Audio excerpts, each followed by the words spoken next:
Good afternoon, everybody, and welcome to Live at 4 on this Monday. Mark is on vacation this week. Eric Frunke is back from vacation and filling in. Thank you for your help. Good to be here. Wonder what Mark's doing right now, huh? I don't know. What did you do last week? Did you travel or had a staycation? It was like kids' first week of summer break, you know, and yeah. I was the carpool king. Oh, yes. Driving everywhere. Yeah. I'd put fewer miles on my car if I'd actually gone on vacation. Probably, yeah, probably. I felt like I was driving everywhere, but got a few things done around the house. Good. Had a good week? Yeah, didn't really, you know, stayed in Madison, so good week. Yeah. Summer's here. Yeah, it is. It is. And we're going to get a check on the weather, maybe even potentially some severe weather coming up tomorrow. We'll have more on that in just a minute. But here's what's making news tonight at 4. The presidential tariffs are hitting home. First, Jessica Arp will report on how Harley-Davidson is moving some production overseas, and we'll be taking your phone calls later this hour with Farm Director Pam Yankee as well. Yeah, and how it impacts the ag industry as well. That has been a huge story today. The tariffs causing concern among Wisconsin cheesemakers. Maddie O'Neill, she went to the cheese country around Monroe to get reaction from the folks in Greene County. And the immigration issue continues to be dominant at the White House, and Congress will update you on what happened today. Let's take a look outside this afternoon. Some sun and some heat, but not too bad, not too humid. No, it was pretty nice, actually. Not too hot, and you know, the heat's coming, so enjoy this cool, more comfortable weather. That's right. The weather words of heat ahead. That's right. It's going to get hot and maybe a little bumpy tomorrow as well. Gary Canalti is out on the weather patio, and Gary's also back this week. You all took off last week, and good to have you all back. Hi, Gary. I was working, actually. I was at a graphics conference for our weather graphics system, so I had to do a little work there, but I missed most of the rain, but now we got some more rain coming for tomorrow. Good news is I think the severe weather threat has lessened a little bit. Notice the wide expanse of clouds covering much of Iowa into Minnesota, and those are lifting toward the north and east. That cloud cover will keep our temperatures down a bit for tomorrow, and that may lessen the severe weather threat. So you can see showers and thunderstorms across much of western Iowa into the Dakotas, all lifting northward. But the severe weather threat today is mainly from about Des Moines, Iowa, southward, the slight risk area, a marginal risk of an isolated severe thunderstorm into parts of northeastern Iowa for later tonight. But notice the severe weather threat for tomorrow shifting to the south, just a marginal risk now, mainly down north toward the Illinois state line. The slight risk area farther south into Illinois. But we still have alert days in the forecast for Friday, Saturday, and Sunday for high temperatures in the upper 80s to the lower 90s with high humidity. Heat index values are going to be between about 90 and 100 degrees. This morning we started out pretty comfortable. 58 was the overnight low temperature here in Madison. Temperatures so far, mid to upper 70s, a little cooler near Lake Michigan. Notice Milwaukee only at 69 because of an easterly breeze there. But dew point temperatures away from the lake are starting to climb. They're in the low to mid 60s, and they'll continue to go upward, especially toward the end of the week. So as we check out our forecast, look for temperatures to only stay in the mid 60s for tonight with showers and thunderstorms developing late tonight and then off and on through the day tomorrow. Tomorrow's high temperature perhaps a little cooler at 73 degrees. As we take a look at first alert traffic, that's the Beltline heading eastbound at John Nolan Drive. And you can see some delays developing pretty rapidly there. Just within the last few minutes, some big-time delays eastbound on the Beltline from about John Nolan all the way out to around Monona Drive. So also seeing delays southbound on Highway 12 approaching Middleton, and then some delays through the Isthmus as well. Interstate south and east of Madison right now, pretty good shape. I-39/90, speed limit right around 55 there. I-94 eastward toward Milwaukee, US 12 into southeastern Wisconsin, pretty good shape. Some delays southbound on US 151 between Columbus and Sun Prairie. Otherwise, look for good travel conditions on the other interstates heading north and west of Madison. That's your first alert traffic. All right, thanks very much, Gary. First at 4, Governor Walker calling for no trade tariffs. That's after Harley-Davidson executives say they will begin shifting production of some motorcycles overseas. Political reporter Jessica Arp is here now with the latest on the trade developments, Jess. Well, yeah, the biggest question I think that folks in Wisconsin are asking tonight is whether this will affect jobs here. Obviously, Harley headquartered in the Milwaukee area. Officials from Harley haven't yet said. You'll remember President Trump met with Harley executives at the White House in February of last year, telling them, quote, allegiance will be to American workers and American business. Tonight, Harley officials are saying tariffs are why they will move productions overseas to Europe. Today, Governor Walker, when asked what he planned to do about the issue, said it showed the need for no tariffs. The ultimate goal, if we can get there, would be no tariffs, or if anything, few tariffs on anything. Because it's not just the tariffs the presidents and the administrations brought up, it's tariffs for years that many of our trading partners have had, or things that act like tariffs. Now, Governor Walker did not criticize Harley's decision, and neither did the Speaker of the House and Janesville Congressman Paul Ryan. In a statement, a spokeswoman for Speaker Ryan said this decision was, quote, further proof of the harm from unilateral tariffs. Harley officials said in their official SEC filing today that tariffs on imported motorcycles jumped from 6 to 31% and said they would not raise prices for consumers because of that potential impact. Harley said in that SEC filing that they will offer more details on their plans about how they will handle all of this on July 24th. So hopefully then we will understand a little bit more about whether this is going to, obviously they make the engines for Harley motorcycles in Wisconsin. Yeah, these are targeted, these tariffs from the these retaliatory tariffs from the European Union, and Harley's like the quintessential American company. Too, yeah, so. Well, and I mean, we saw when they come to the White House and the president holds them up as sort of this iconic American company, they do become the target. But when you look at their filing, it says it's going to cost like $2,200 per motorcycle more when you talk about these tariffs. And I saw the Journal Sentinel today reporting that 16% of Harley motorcycles are sold in the European Union. It's pretty substantial. Yeah, big story today. Jess Garp reporting. Jess, thanks. Thank you, Jess. Governor Walker has also declared today Wisconsin Cheese Day in honor of the industry, which contributes $43 billion to the state's economy. But those recently imposed tariffs on the product from other countries are causing some concern in the market. Our Madeline O'Neill joins us in the News Center with the details here. Maddie? Eric and Susan, after President Donald Trump's steel and aluminum tariffs, the dairy industry is facing retaliatory tariffs from countries including Mexico and Canada. We spoke with area cheesemakers who were celebrating Wisconsin's Cheese Day today at the Chalet Cheese Co-op in Monroe. They say the tariffs have been a topic of discussion among fellow cheesemakers, even those who don't export their products to other countries. Everybody's affected by it because the more cheese that's left in the country, the lower the prices go. Prices right now, last week, took a nosedive, and they're at the point where farmers can't afford to make cheese or make milk, cheese or grade A or anything. It's costing them money every month to produce. Since the majority of milk produced in the state goes toward cheese production, cheesemakers we spoke with say they're already concerned about the low milk prices dairy farmers face and the overproduction of milk in the state. And losing a foothold in foreign markets wouldn't help that. Mexico, a huge buyer of our cheese here in Wisconsin. Maddie in the News Center. Maddie, thank you. The immigration issue continues to divide Washington, and the Trump administration is not backing down on its push for strict border controls. CBS's Angelica Alvarez at the White House with the story. We want strong borders, and we want no crime. President Trump is doubling down on his zero-tolerance approach to border security. We want a system where when people come in illegally, they have to go out. The policy led to children being separated from their families at the border until the president signed an executive order last week stopping it. More than 2,000 children are still in federal custody. There must be a way to both keep families together and enforce our country's immigration laws. This is a question of human values. You don't separate children. The White House continues to demand that Congress pass a bill overhauling the nation's immigration system.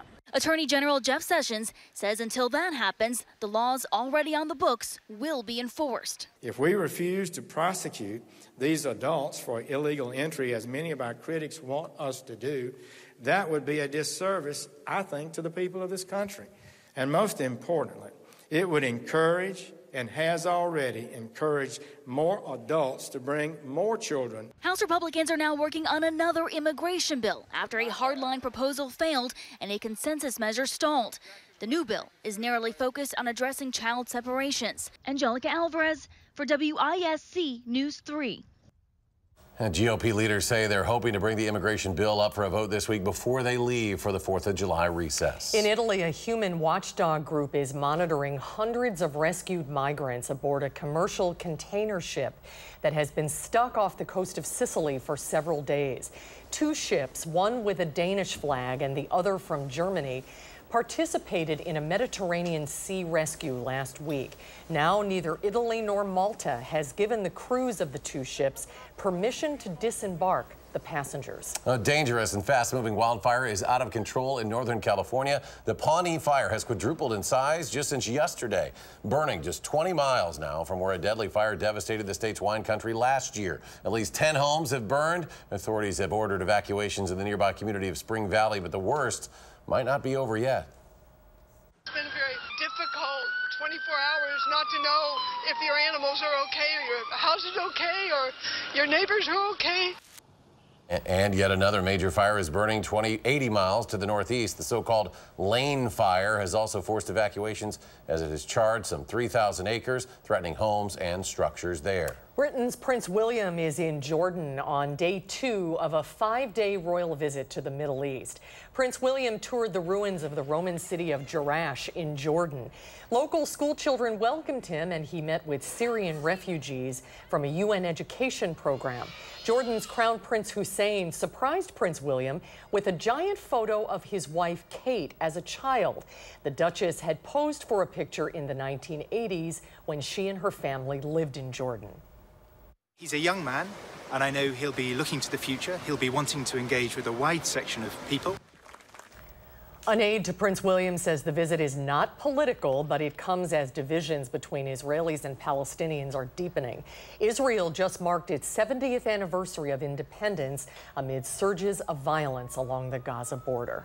The U.S. Supreme Court today refused to take on the case of Brendan Dassey, one of the defendants in the Netflix documentary Making a Murderer. When we come back, we get reaction from one of Stephen Avery's defense attorneys, Dean Strang, will join us here in the studio when Live at 4 continues.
Welcome back as the governor marks this Wisconsin Cheese Day with visits to several local cheese producers. He had a big announcement right here in Madison. That was a $200,000 grant to the UW-Madison Center for Dairy Research and its Turbo Entrepreneurship Program, which helps companies purchase equipment for new products. It's a shot in the arm for a key UW research facility that is about to undergo a massive expansion. Today, construction fence will go up, and in addition to this Turbo grant, we're going to see a new $46 million Center for Dairy Research rise in this space. And as an industry, this is a turning point. This is a great day for Wisconsin. The Babcock Hall expansion will be done in 2021. Great Lakes Cheese Company in Wausau also received a $500,000 state grant today to train workers for a new facility that is currently under construction. A rough day on Wall Street today in response to trade tensions. The Dow lost 328 points. The Nasdaq was down 161, and the S&P 500 at the closing bell was off 38. The long tunnel that carries half of New York City's water leaks millions of gallons a day. So miners are tunneling a $1 billion bypass through solid rock under the Hudson River. An inside look at a tunnel that will carry half of New York City's water below the Hudson River. After digging down 80 stories, crews are now carving out the billion-dollar tunnel north of the city. The 2.5-mile bypass tunnel will reroute the city's water around a section of the Delaware Aqueduct that can leak 18 million gallons a day, roughly enough to fill 27 Olympic-sized pools daily. Failure of a water supply for the city of New York, that's just not an option. The Delaware Aqueduct is one of two major tunnels connecting upstate New York reservoirs to city taps. The leaky section was blasted through limestone beneath the river during World War II. A straight repair of the section would have required shutting down the aqueduct for several years. With this bypass, the aqueduct will be out of service for just months. Work on the twin shafts flanking the river began 5 years ago. Tunnel work between the shafts started last year. Miners expect to finish digging in 2022. And then we complete that bypass, permanently block off the existing tunnel, put it back in service. And that shutdown is expected to take between 6 and 8 months. If the shutdown plan works, New Yorkers won't notice when they turn on their faucets. The city has been phasing in conservation programs for years and will rely on other sources during this shutdown. The new bypass is built to last with concentric layers of concrete, steel, and more concrete. We don't plan to come down again anytime soon. A massive but unseen project for a water supply that serves 9.6 million people. An engineering marvel, isn't it? Unbelievable. 10 million people served by that water system. Incredible. Well, stay with us. We'll be talking about the Brendan Dassey case with Madison attorney for making a murder, Dean Strang, in a moment. Stay with us. We'll be right back.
The U.S. Supreme Court is declining to weigh in on the case of a teenager convicted of rape and murder and featured in the Netflix documentary series Making a Murderer. The court's decision not to hear the appeal leaves in place a lower court ruling against Brendan Dassey. Dassey, just 16, when he told investigators that he helped his uncle Stephen Avery rape and murder photographer Teresa Halbach back in 2005. No physical evidence linked Dassey to the crimes, but a jury convicted him based on his statements to two sheriff's office investigators. Dean Strang was one of Stephen Avery's defense attorneys, and he joins us today. Great to see you, Dean. Thank you so much for coming. Thanks for having me back. So the Supreme Court decided it will not take this case. What is your reaction to that, and why do you think they made that decision?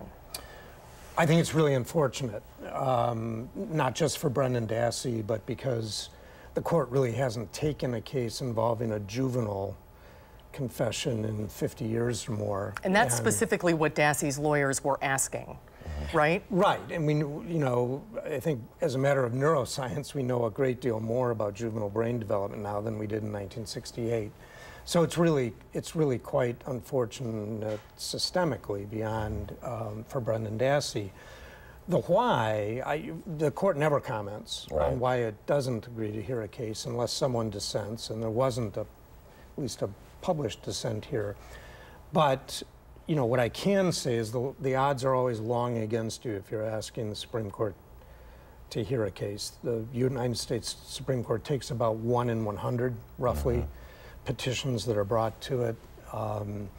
I think the odds are a little better than that here, but still you're looking at long odds. Yeah, and you were talking about the neuroscience and the teen brain, the innocent, or whatever the group is at Northwestern that is representing him. They said that teenagers are more likely to have, you know, coerced confessions and that sort of thing. False confessions by people under 18 are a major contributor to convicting the innocent, for kids especially. The rate of false confessions for people under 18 is even higher than the rate for cognitively disabled adults. So this is a major problem. And Brendan Dassey is sort of emblematic of that problem, but by no means unique. There are hundreds or thousands of kids from whom really questionable and probably untrue confessions have been elicited and who remain in prison. Go ahead. It's always tough to kind of track the court process here. What is next for a Brendan Dassey? What would be the next step that his attorneys can do? Well, what they can try to do is seek a new trial based on newly discovered evidence, which would be, you know, something other than this probably altogether. That process would start back in trial court in Manitowoc. And I know that they're aware of that and they're looking at what the next step might be, but as a categorical matter, it would be somewhere in that realm of newly discovered evidence and going back to state court. Does this decision potentially have any impact on Stephen Avery's pursuit of a new trial? No, none at all. No effect at all on Stephen Avery's case. I think what happens in Stephen Avery's case, because he's seeking a new trial based on newly discovered evidence, conceivably could affect Brendan's case, but the reverse is not true here. With the Miranda rights thing, it said that because his mom had waived Miranda rights and allowed her son to testify, or to at least talk to investigators back when we saw that video with the detectives interrogating him. What is allowed? I mean, what is a 16-year-old supposed to do in that situation? The mom has to give the detectives permission, and she did so? I don't know that we saw that. No, if you're in custody, it's really up to a 16-year-old to ask for a parent or ask for a lawyer, which is a problem in and of itself. The real problem here is that Brendan Dassey's statements weren't the product of his consciousness or his conscience. They were the product of the imaginations and manipulations of two law enforcement officers. And that's pretty clear because it was videotaped. So you see a snippet of that videotape on Making a Murderer. I've seen all of the videotape. It just doesn't get any better. And even if intellectual challenges are an issue, that doesn't sway it in any way. It's a factor that courts are supposed to consider, but this would have been a great opportunity for the Supreme Court to give a little bit more updated advice on just how you ought to consider learning disabilities or youth specifically. And so this is a missed opportunity to do that. The court will have to take this up at some point because, again, Brennan Dassey, unfortunately, is not in a unique situation. Well, almost 30 years old now. I always tell people, if you haven't seen Making a Murderer, watch it. It's a great watch. It's a great binge watch. That's what I did last year. Are you participating in the sequel? I have no idea when or what the sequel will include. Okay. I really don't. Oh, so you're, at this point, you're not quiet part of about that. That's up to the filmmakers and Netflix, and I don't have the foggiest idea when or what it will be about. It's a great watch, though, and if you like legal stories, I mean, there's a lot of insight that series gives into the work that goes on. And the justice system. And it's always great to have you here, Dean. Yeah, great to see you, Dean. Thank you so much. Yep. Thank you much. It is summertime, and sometimes living is easy. But for kids, it also brings the dangers of riding bikes. We'll visit a unique class that teaches them the basics. That's coming up right after Gary's forecast.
All right, take a look at this. A man demonstrates universal cell phone sign language. Kevin Perry put together popular phrases you've either seen or used on your own when on the phone.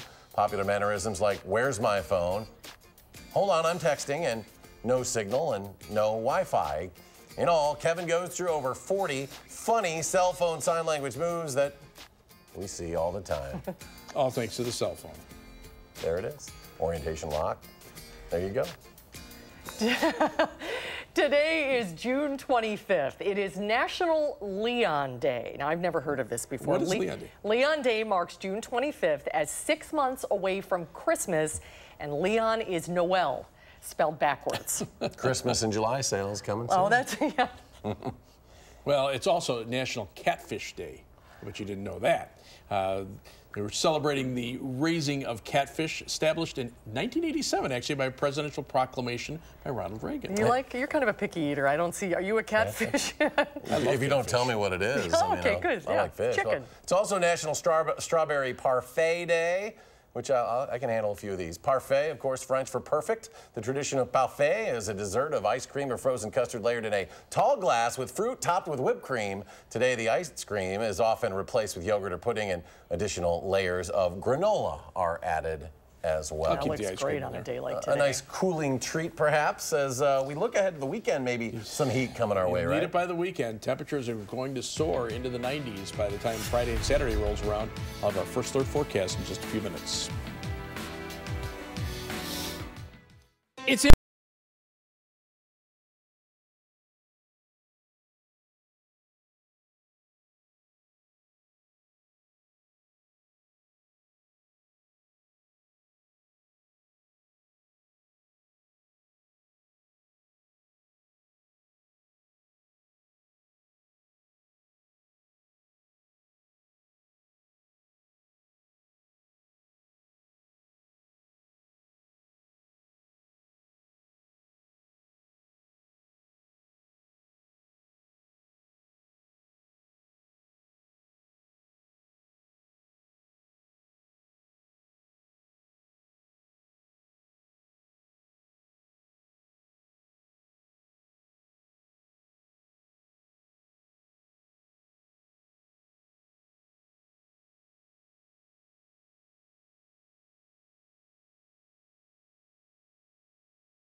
Well, it wasn't a bad day today. The wind picked up a little bit this afternoon, but that just kind of blew the moisture around a little bit. So while dew point temperatures are creeping up into the 60s, it really doesn't feel too humid. But you can see to our south and west a growing area of clouds, some showers and thunderstorms developing here. The air is still pretty dry, so easterly winds near the ground are undercutting these westerly winds aloft that are blowing the clouds in from Iowa. That's why we're not seeing any precipitation yet, but that'll change later on tonight. Some of these showers and thunderstorms will eventually work their way eastward, and we'll see Some chances for showers and thunderstorms during the day tomorrow. The severe weather threat tonight is going to stay to our south and west into parts of southern Iowa.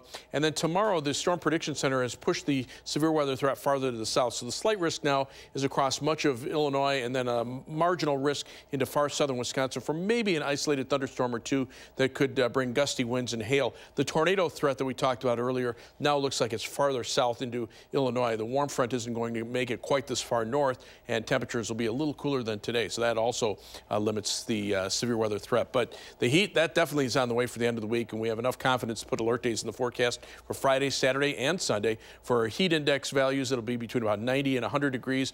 Actual air temperatures reaching the lower 90s for Friday and Saturday. Upper 80s for Sunday, should we get a little more sunshine. 90 not out of the question for Sunday as well. So temperatures that are in the 70s for tomorrow and upper 70s for Wednesday will climb into the mid-80s on Thursday and then stay in the mid-80s to the lower 90s through much of next week. And even beyond that, the 8 to 14-day temperature outlook just released from the Climate Prediction Center from July 3rd through the 9th. Look at the area of above normal temperatures, about a 60 to 70% chance over the Midwest. The highest probability is right here, and precipitation expected to be below normal because when the atmosphere expands and the heat really starts to get going, it prevents the air currents from rising to get thunderstorms. Even though there's a lot of moisture, there's nothing really to trigger anything, so the rain chances stay low. Time lapse from the WISC sky cam from early this morning shows some early morning clouds giving way to some sunshine, and then cumulus clouds popping up underneath that cirrus shield. Here's the latest view, the live view from the WISC sky cam. Some sunshine still working its way on through. Over southwestern Wisconsin, the Queen Radio sky cam showing some sunshine over the areas west of Platteville. And if we look at the downtown Madison Edgewater sky cam, still seeing some sunshine over the southern end of Lake Mendota. As we check out the almanac for today, high temperature so far 78 degrees, low temperature at 58, and right now we're at 77 with an east-southeasterly wind at 21 miles per hour. Dew point temperature though at 62, and you can see those temperatures mid-70s to low 80s over Wisconsin. Actually a little cooler to the west where there's a little more cloud cover. That's what we'll be dealing with for tomorrow. But as this weather system starts to track in our direction, notice the big dip in the jet stream here. Eventually that jet stream flattens out behind it, and that will start bringing in milder Pacific air that will warm up quickly as the jet stream shifts to the north and this weather system scoots on out to the east. So our forecast for tonight calls for skies to be mostly cloudy. It'll be breezy and mild. See a few showers and thunderstorms toward morning with a low of 64. Tomorrow mostly cloudy and breezy with showers and a few thunderstorms, high temperature at 73. On future track, you can see the clouds coming in for tonight, showers and thunderstorms late tonight into tomorrow morning, then better chances during the day tomorrow. Highs held down because of the cloud cover and rain into the lower 70s. Tomorrow night, though, the showers and storms scoot off to the east, and then we're back to some sunshine on Wednesday, and temperatures climb right back up into the upper 70s. Rainfall amounts from the showers and storms, generally about a quarter to a half inch. There could be some localized heavier amounts up to over an inch in a heavier shower or thunderstorm, but the 7 to 10 day forecast, those temperatures, like I say, just climbing right back up into the mid-80s on Thursday, lower 90s on Friday and Saturday, upper 80s on Sunday, and then even out toward the 4th of July, those temperatures mid to upper 80s, lots of humidity, so you don't get much of a break from the heat in there either. All right, Gary, thank you very much. You're welcome. And you know, summer's here, school year's over. Kids across the country have been jumping on their bicycles. New research shows that hundreds of thousands of kids are hurt every year. Nikki Batiste visits a class that teaches children how to pedal safely. Glide along when you 12-year-old Callie Morales is learning the basics of riding a bike on this field trip. If you don't do these things and you own a bike, you could really get hurt. She and her classmates are taking a safety and cycling course offered by Bike New York. We offer free classes and programs for adults and kids all over New York City to teach them bike skills, bike safety knowledge, and rules of the road. A new study from Nationwide Children's Hospital shows 25 kids are treated in emergency rooms every hour for bike-related injuries. The most common types of injuries were to the upper extremities, but we saw things like cuts, bruises, fractures, scrapes, and then also traumatic brain injuries. The study looked at children ages 5 to 17 over a 10-year period. Dr. Lara McKenzie says brain injuries account for 11% of all injuries. The 10 to 14-year-olds tend to not wear the helmets as much, but that's the group that was injured the most, so we really need to encourage that age group. Fewer than half of the states in the U.S. have bike helmet laws, even though studies show wearing a helmet reduces injuries and helps keep kids safer. What's the right way to have a bike helmet on? Well, first with the straps, You need to be able to tighten the straps, and it has to be 2 fingers wide. Researchers say kids are also more likely to put on a helmet if they see their parents wearing one, so it's critical to set a good example. I'm Nikki Batiste for WISC-TV News 3. And here's something you and I could tell everyone. The study shows that boys are more likely to get injured than girls. Such a surprise. Boys usually do such smart things. There's more at 4 when we come back. Farm Director Pam Yonke joins us in studio. We're talking about the potential impact of tariffs on Wisconsin farmers. There she is in the green room, and we're taking your calls. If you'd like to talk to Pam, call now, 270-9933. Pam takes your calls when Live at 4 continues.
Well, taking a look at first alert traffic, not a great scene on the Beltline. This is eastbound on the Beltline at John Nolan Drive. Even the dogs are barking. They're taking a look at the traffic, and it's not moving very steadily off toward the east. In fact, as we take a look at some of the travel times right now, delays eastbound on the Beltline beginning around Monona Drive, going back almost to Verona Road, and also some delays between Verona Road and Gammon Road, and then some delays through the Isthmus as well. As far as travel times are concerned, right now 24 minutes on the Beltline eastbound from University Avenue to the interstate, 17 minutes back in the westbound direction. If you're heading out of Madison, almost a half hour to Janesville from the Beltline on I-3990, 17 minutes out to Sauk City on US 12, and 16 minutes out to Sun Prairie on US 151. That's your first alert traffic. All right, Gary, thank you. Saudi women are driving freely through busy city streets for the first time after years of risking arrest if they dared to get behind the wheel. And with the long-standing ban now lifted, a new opportunity has emerged for women working as drivers. It's a job that had been reserved for men only until recently. Even many Saudi males rejected being a driver as socially taboo. Driving was almost entirely the job of foreigners, often lower income and from countries like India, Pakistan, and Bangladesh. Interesting.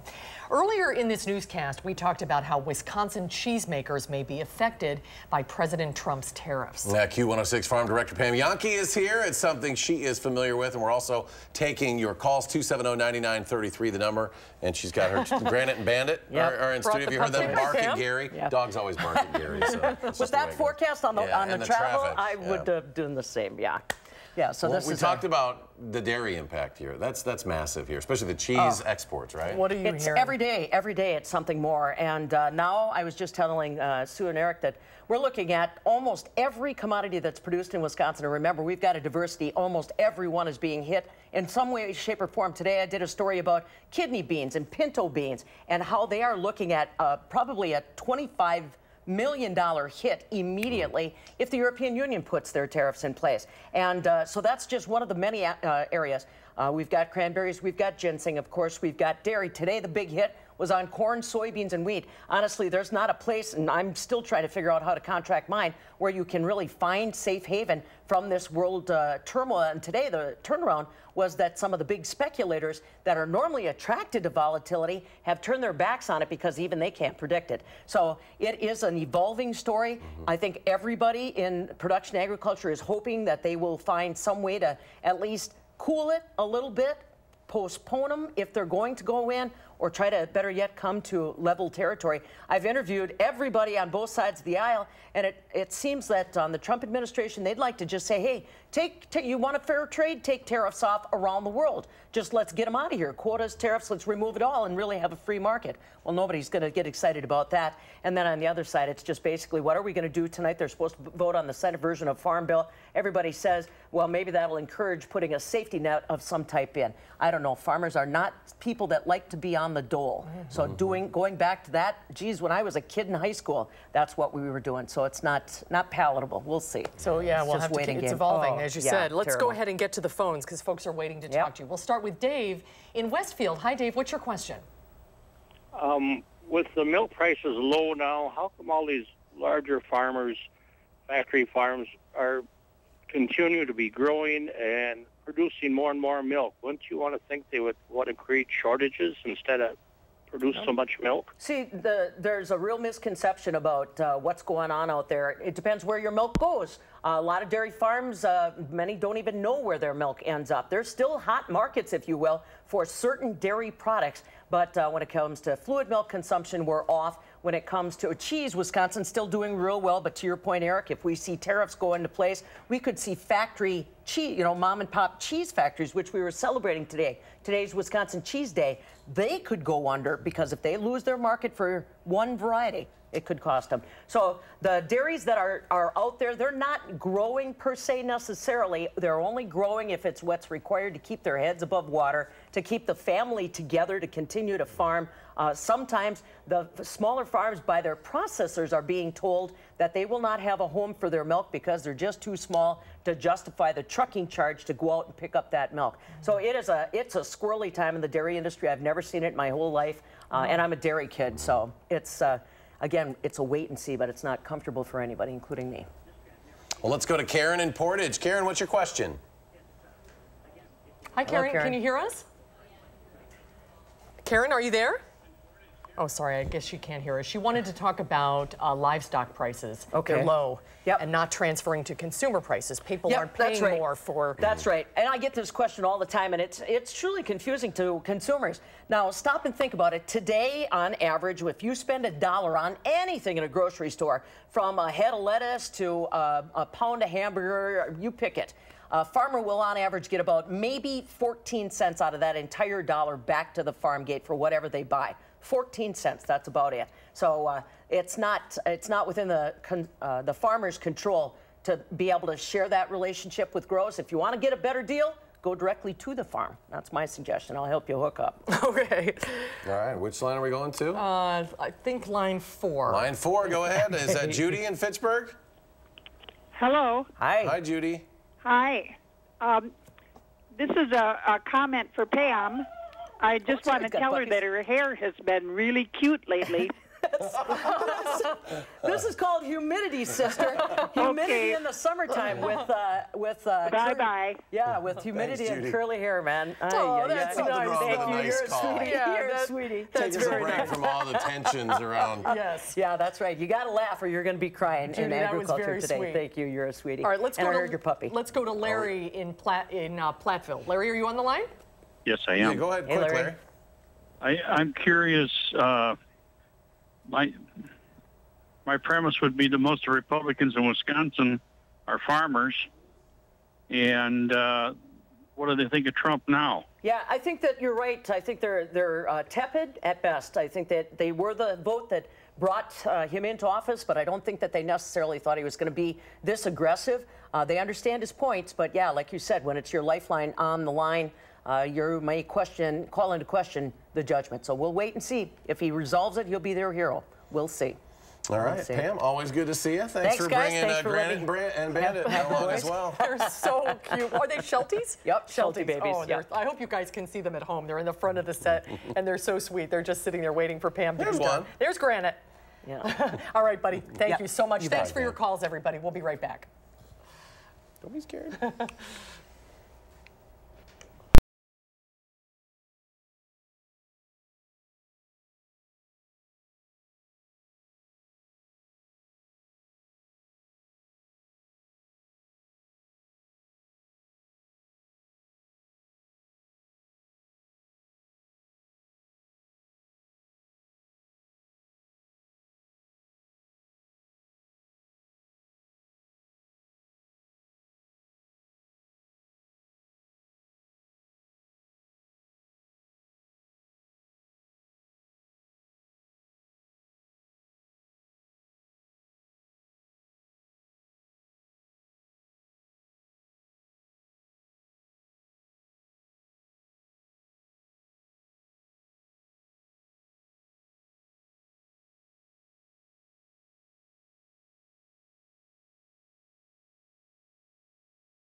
Dear? Well, temperatures are going to be climbing toward the end of the week. Right now, they're pretty comfortable. Mid-70s here, 77 right now, but we have alert days in the forecast for high temperatures in the upper 80s to lower 90s over the weekend. And take a look at that forecast. Summer hits, and it sticks around all the way through Thursday. All right, Gary, we'll brace ourselves for it. Thank you very much. Thanks, Gary. We'll be right back.